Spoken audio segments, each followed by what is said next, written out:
Okay, let's take an example of a chain of processes.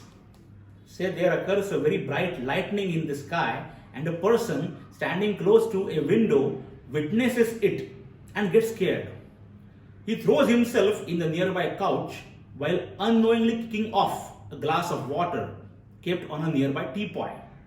The glass falls on the floor and breaks into pieces.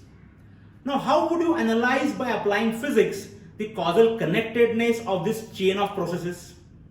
Alright, before getting into the analysis of this situation, let's consider in short what has been the physicist's way of comprehending the workings of the universe.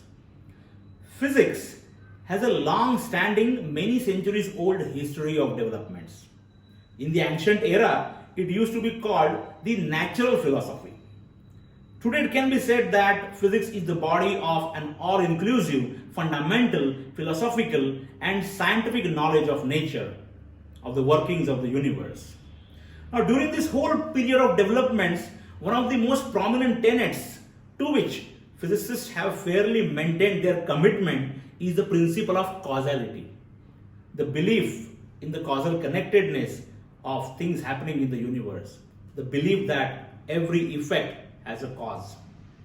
So understanding physics of a given natural process, for example, how water boils, why sky appears blue, how does the propagation of light take place in different media, how do the black holes form and so on, requires analyzing the chain of the causally connected subphenomena leading to its occurrence.